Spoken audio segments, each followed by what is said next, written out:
Today we're going to talk about the endocrine system, specifically certain glands and hormones.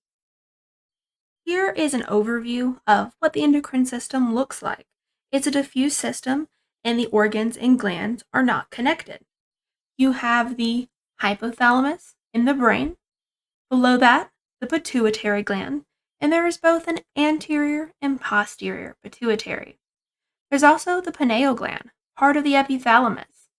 If we move down to the cervical region, you have the thyroid gland, not visible in this view, but behind and attached generally to the thyroid gland are the parathyroid glands. They're usually small and pea-shaped, and there's about 4 to 8.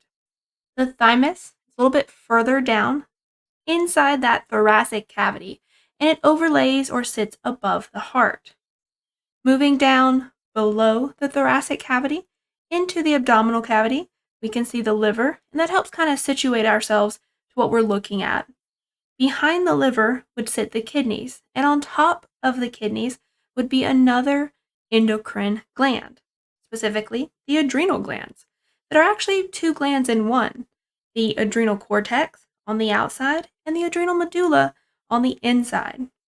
We can also see the pancreas, which would sit behind the stomach, with the head towards the duodenum, or the first part of the small intestine, and the tail towards our lateral left side and near the spleen. Moving down into the pelvic cavity, we can see reproductive organs. The female gonads, the ovaries, could be found in this region and do have endocrine functions. Moving further outside the body, you may find the male gonads, and those are the testes. So this is just a quick overview of some of the major endocrine glands and organs. These are the organs of secretion that we're interested in. They match up with the scavenger hunt assignment you did last time in lab. The organs of secretion we're concerned with is the neuroendocrine organ, the hypothalamus, the pituitary gland, both the anterior pituitary, which is a true gland of secretion, and the posterior pituitary, which is a storage site for oxytocin and antidiuretic hormone that is actually made in the hypothalamus. The pineal gland, the thyroid gland, parathyroid gland, thymus, adrenal gland, pancreas, ovaries, and testes, all of those are endocrine organs that secrete their own hormones. They may have other functions, they may also have exocrine functions, but they're considered at least partially a part of the endocrine system. Well, what is a hormone? Let's begin there, because when we talk about the endocrine system, we're talking about organs or glands or tissue that produce hormones. This is material that is going to travel via the cardiovascular system, and it's a chemical. It's a chemical messenger that is produced at one site, the site of secretion, and carried by the blood to its site of action, which is always at a target cell, and target cell must have specific receptors for hormones, or hormones cannot act at that site. Hormones are long-distance chemical messengers, and the organs of secretion, like the hypothalamus, secrete hormones. The hypothalamus, as a neuroendocrine organ, actually makes and secretes releasing and inhibiting hormones, and it sends these releasing and inhibiting hormones to the anterior pituitary as a part of the HPA axis.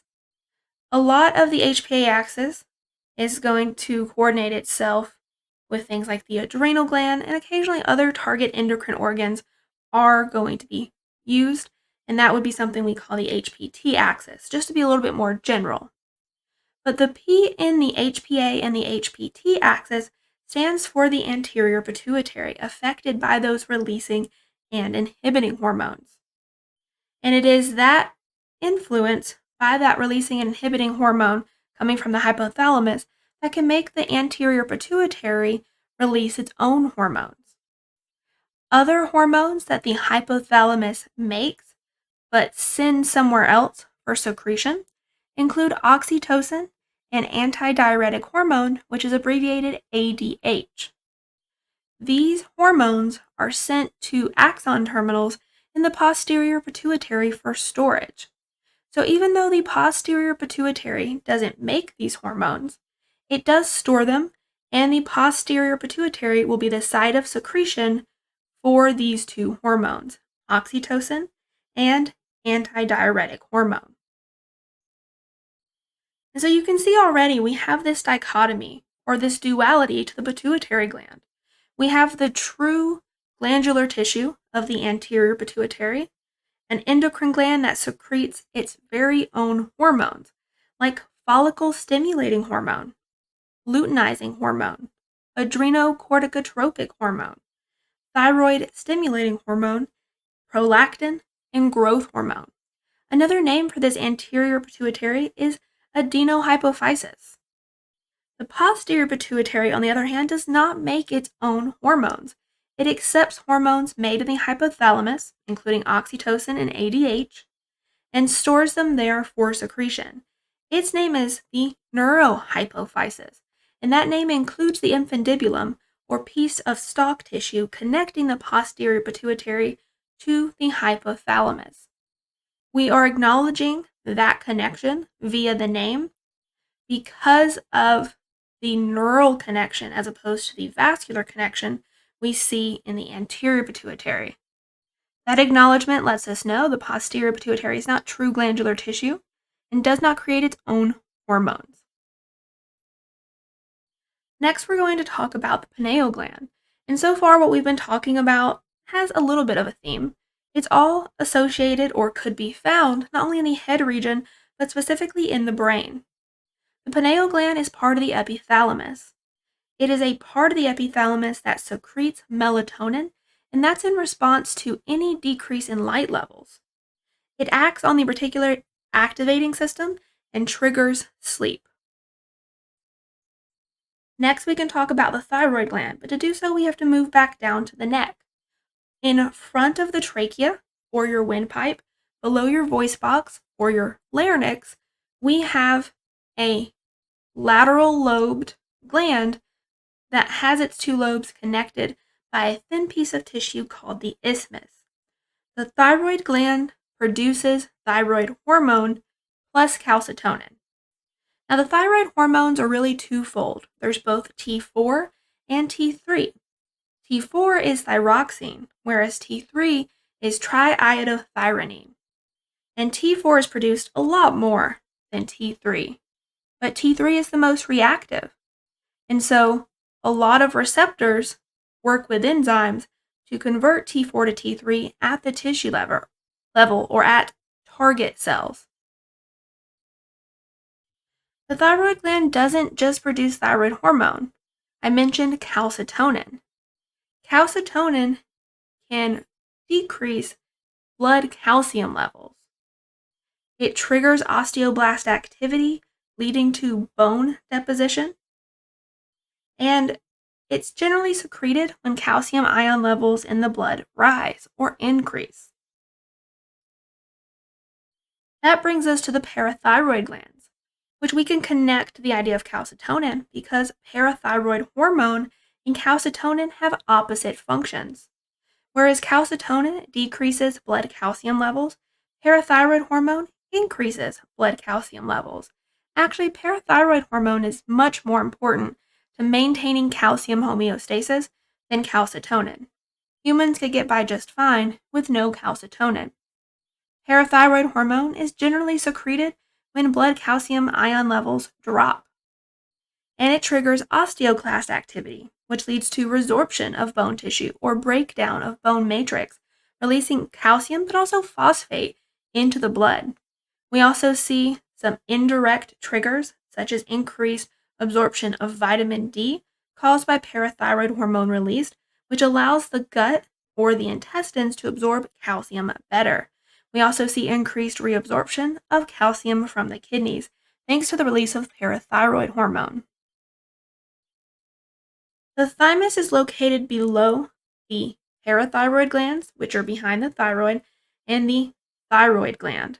The thymus sits above the heart, sometimes overlays it, and while it's one of the most active and definitely largest glands in the body, that's only really in infancy and early childhood. And it doesn't last very long. This kind of superiority, this big gland that's very active, very much is a reputation that wanes with time.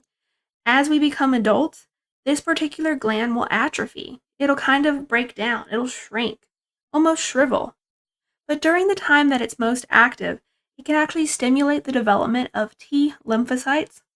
And T lymphocytes are so named because they mature in the thymus. The hormones or chemicals that help stimulate the development of T lymphocytes are known as thymosin and thymopoietin. Next, we can move even further down the body. We'll move to the abdominal cavity. The abdominal cavity contains the kidneys, a lot of digestive organs, as well as things like the liver and the spleen. Adrenal glands sit atop the two kidneys, so further back in the abdominal cavity. Since there's two kidneys, you have two adrenal glands, and they're really two glands in one. They have a superficial or outer adrenal cortex, and they have a inner medulla. The areas of the adrenal cortex can be separated into three regions, and moving from the outside in, they would be listed as the zona glomerulosa, zona fasciculata, and zona reticularis. Glomerulosa is a region of cells that secretes mineral corticoids like aldosterone. All mineral corticoids help regulate fluid and electrolyte homeostasis, but aldosterone is specifically targeting sodium reabsorption, and because it utilizes an antiporter that moves sodium one way and potassium the other, it's also used to decrease blood potassium levels in the body. Zona fasciculata cells will secrete glucocorticoids, and they regulate not only the stress response, but also blood glucose levels and fluid homeostasis, and to an extent are associated with inflammation. The main glucocorticoid that is important for the human body is the stress hormone cortisol. When stressed, the body oftentimes will release glucose in order to have available nutrients for cells that may need it because of the stressful situation. Fluid retention is more common thanks to cortisol release. Inflammation tends to increase, and long-term cortisol release can actually cause immune suppression. Then there's zona reticularis, which secretes some gonadocorticoids, like estrogens and testosterone, so essentially steroid hormones. But very few of these gonadocorticoids affect the gonads or even any other tissues. Looking at the adrenal medulla, or the middle part of the adrenal gland, we can actually talk about the nervous system a little bit. The nervous system is linked to the endocrine system most directly via the use of the adrenal medulla. The sympathetic nervous system actually triggers the adrenal medulla to release catecholamines, epinephrine, and norepinephrine, which in the nervous system behave as neurotransmitters, but when released to the blood, act as hormones. As a part of the sympathetic nervous system, they're responsible for things like initiating the fight or flight response, increasing pupil dilation, leading to increased breathing rate and depth, and increasing heart rate. We even may see increased vasoconstriction to help route blood to the proper location, not to internal organs, but instead to skeletal muscle. Next, let's move to the pancreas, which is slightly medial to both kidneys, but behind the stomach. In the pancreas, we have different types of cells, because the pancreas has both exocrine and endocrine function. The endocrine function is carried out by cells that are called pancreatic islets, or islands of the pancreas. Another name for these pancreatic islets are the islets of Langerhans. They secrete two hormones, insulin and glucagon. Now, in the islets of Langerhans, there's two different types of cells. Alpha cells secrete glucagon, and beta cells secrete insulin. Insulin actually triggers the uptake of glucose, meaning it makes sugar go from the blood inside of cells. And if it's in the cells and not the blood, that decreases blood glucose levels. It's therefore known as the hypoglycemic hormone. Glucagon triggers the release of stored glucose from the liver, essentially telling the liver to break down glycogen, the storage form for glucose, and release that free glucose into the blood. That increases blood glucose levels, and that's why glucagon is known as the hyperglycemic hormone. Those two hormones, insulin and glucagon we talked about, are also considered antagonists, just like PTH or parathyroid hormone and calcitonin. Antagonists are hormones that have opposite effects. Next, we're going to look at the testes. These are cells within the These are cells that we're going to look at, that are within the testes called interstitial cells. These cells that we're focusing on for the testes are also known as Leydig cells. It's these Leydig cells that produce testosterone. Testosterone, along with estrogen, is a steroid hormone. And this hormone promotes the production of sperm cells and the development of male secondary sex characteristics such as a deeper voice, greater bone and muscle mass, and facial hair. Other steroid hormones we can talk about are estrogens and progesterone, which are produced by cells in ovaries. They play a role in the development of secondary sex characteristics for females, the development of gametes like the oocyte, an egg, breast development, subcutaneous fat storage, and widening the hips. Progesterone has a number of effects, some we will not get into here, but it essentially prepares the body for pregnancy. So that's a quick overview, looking at the organs of secretion, the hormones, and essentially what we're most focused on. There's plenty of information not mentioned in those slides, and so we're specifically going to talk a little bit more about the hormones at this point. So we talked about the pituitary gland, and I listed plenty of hormones released by the anterior pituitary, and then some that are stored in the posterior pituitary before secretion. Adrenocorticotropic hormone tells the adrenal glands to make cortisol and aldosterone. So it tends to attack those outer two layers of the adrenal cortex. Because ACTH tells another gland to release its hormones, ACTH is a tropic hormone. ADH is antidiuretic hormone, and it's actually going to cause the kidneys to absorb more water, essentially absorb that water into the blood. That prevents dehydration, and that's also going to make urine more concentrated. Growth hormone does what you might expect. It's going to cause the body to grow and has targets specifically that include bone and muscle. Thyroid stimulating hormone stimulates the thyroid to produce its hormones.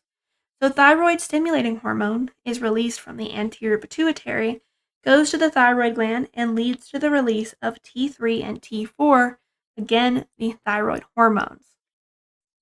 Luteinizing hormone stimulates estrogen and progesterone release from tissue in the ovaries, and then when acting in a male body, it triggers testosterone release from cells, the Leydig cells, in the testes. Follicle stimulating hormone leads to egg and sperm production. Those are gametes.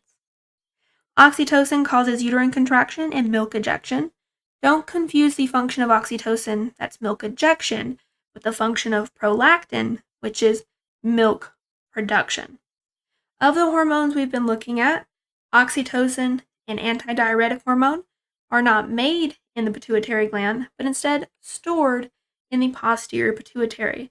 The others we've been looking at are made and secreted from the anterior pituitary. Here's a look at those structures. The hypothalamus and neuroendocrine organ is here. The posterior pituitary is attached via the infundibulum and is behind the anterior pituitary. The anterior pituitary is true glandular tissue and is not neurally connected to the hypothalamus and is in front of the posterior pituitary. The pituitary gland, on the whole, sits in the hypophyseal fossa, also known as the sella turcica. Here's just another view of the hypothalamus, anterior and posterior pituitary. This PowerPoint is posted, so this is always a good table to come back to and look at. It's showing you specifically the pituitary gland hormones, their target cells, where they're going essentially as the hormone travels in the blood, and the final effect of that hormone once it's active. Note that the posterior pituitary hormones, even though they're just stored there and not made there, have been separated out from the anterior pituitary hormones. Looking at the anterior pituitary hormones, I just want to make sure you guys know that ACTH, FSH, LH, and TSH are all tropic hormones. We can also talk about some homeostatic imbalances, or an overabundance of a certain hormone as opposed to not enough of a certain hormone being released in the human body. If there is a hyposecretion of growth hormone, it can cause pituitary dwarfism. Now we have synthetic growth hormone, so this hyposecretion can actually be treated as long as it's treated before puberty. On the other side of the spectrum, if there's a hypersecretion of growth hormone, it can lead to gigantism. Gigantism is commonly seen in children before their epiphyseal plate turns into an epiphyseal line. Once individuals with gigantism stop growing, we start to see malformation of things like the hands, the feet, and the face. And this essentially is an enlargement of these structures.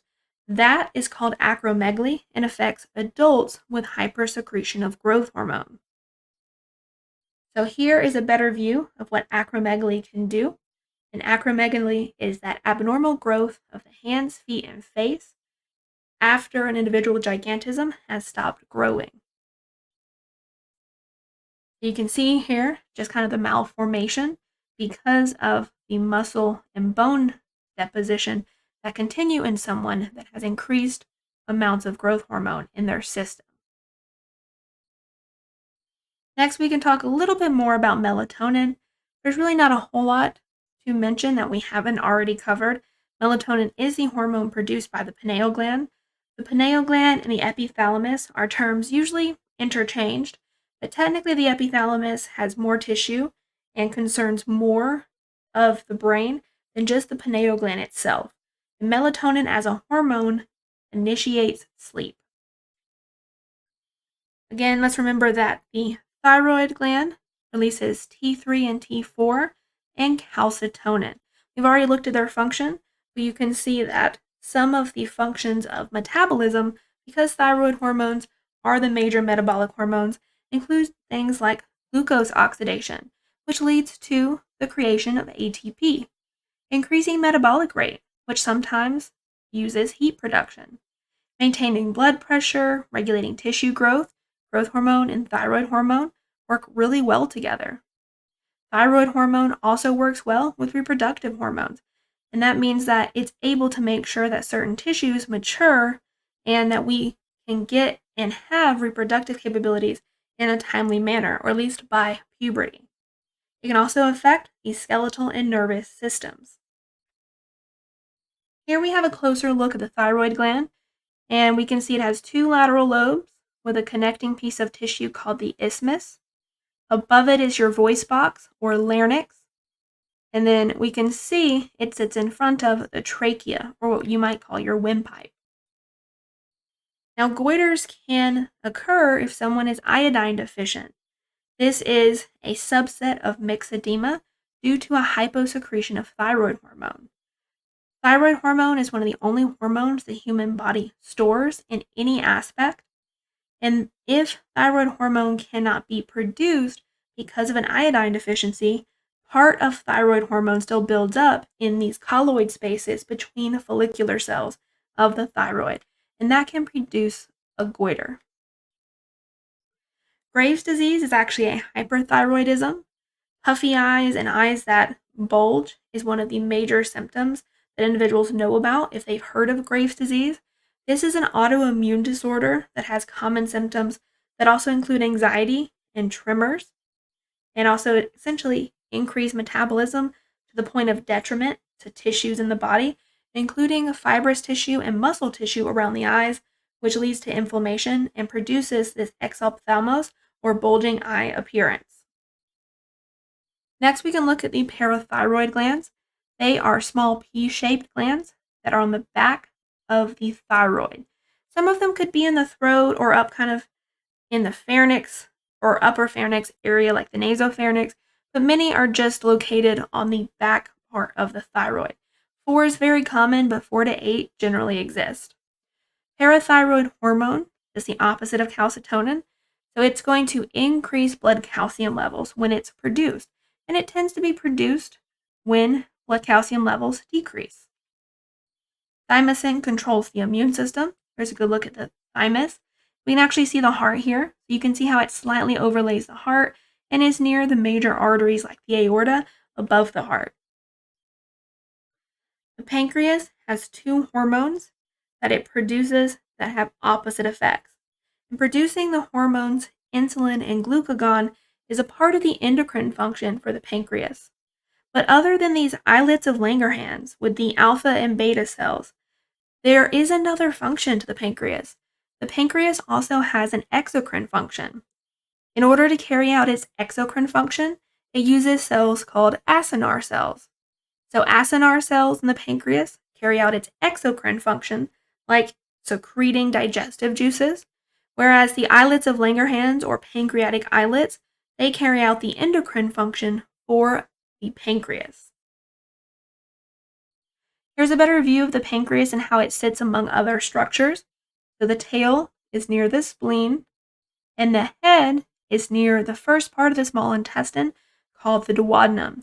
There is a pancreatic duct that leads to an opening in the duodenum, and that's how we get digestive juices to the small intestine. But other cells in this pancreas would be able to release the hormones directly to the blood. Again, alpha cells produce glucagon. You can remember that because there's an A in glucagon and there's not an insulin. Beta cells instead produce insulin. Don't forget the adrenal gland has both a medulla and a cortex. Epinephrine and norepinephrine you're probably most familiar with the sympathetic nervous system, but when released to the blood, they act as hormones. Epinephrine tends to affect the heart a little bit more than norepinephrine. Epinephrine increases blood glucose, heart rate, blood pressure, breathing rate, dilates bronchial so you can breathe better if you're going to fight or flee. And norepinephrine does pretty much the same thing, but again, doesn't have as quite as much of effect on the heart. The adrenal cortex secretes many different glucocorticoids and mineralocorticoids and some gonadotropins. The ones we're most concerned with are aldosterone, which controls salt and water balance. Aldosterone actually leads to increased sodium absorption, putting that sodium back into the blood. Wherever salt or sodium goes, water tends to follow. So it does control salt and water balance by reabsorbing salt, which leads to water reabsorption. You add more into a closed circulatory system, you're increasing the volume in that circulatory system, which increases pressure. That's why another function, or I guess side effect, you could say, of aldosterone secretion is an increase in blood volume and blood pressure. Cortisol is considered the stress hormone. It does lead to increased blood glucose, among other things. And androgens is another name for gonadotropins. And small amounts of estrogen and testosterone are released from the adrenal cortex, but not in any kind of paramount amount compared to the actual gonads, ovaries, and testes. Here are the adrenal glands. They sit atop the kidneys. They kind of have a triangular shape. And we can see that the outer yellow is different than the inner kind of light tan. The outside is the cortex. The inside here is the medulla. So it's 2 glands in one, and you have 2 of them. Here we can see, if we take a closer look at the cortex, that the adrenal gland is protected by a capsule, but under that you'll find the cells of the adrenal cortex. the outermost being the zona glomerulosa, which secretes mineralocorticoids like aldosterone, the middle being the zona fasciculata, which secretes glucocorticoids like cortisol, and then zona reticularis, which secretes gonatocorticoids like small amounts of estrogen and testosterone, and that overlies or sits above the adrenal medulla. And let's not forget the ovaries that produce most of the estrogen for the female body, which creates female secondary sex characteristics, and progesterone, which is involved in pregnancy and actually thickens the uterus lining each month. And the testes produce testosterone, which creates male secondary sex characteristics. There are some additional areas where we just want to acknowledge that there are hormones from other organs and tissues, not necessarily of the most import or the ones that we focus on the most, but they still exist. For example, erythropoietin is released by the kidneys and leads to increased red blood cell production. Renin isn't a true hormone, but it definitely takes a part in a hormone cascade called the renin-angiotensin-aldosterone mechanism. Renin from the kidneys leads to the formation of angiotensin II, and angiotensin II can lead to aldosterone release. The kidneys can modulate the endocrine system to a small degree. And the heart releases atrial natriuretic peptide, or polypeptide. This particular hormone actually decreases blood volume and pressure by causing the efflux or the loss of sodium ions from the blood, leading to water loss as well. This hormone released from the heart does the opposite of aldosterone. It doesn't have a major effect on blood pressure and volume because not a lot is really released, but it does have the opposite function of aldosterone, making aldosterone an ANP, or atrial natriuretic polypeptide, antagonist. And that is it for a quick look at the endocrine system. Make sure to read your lab manual and look at the information provided for you in that respect.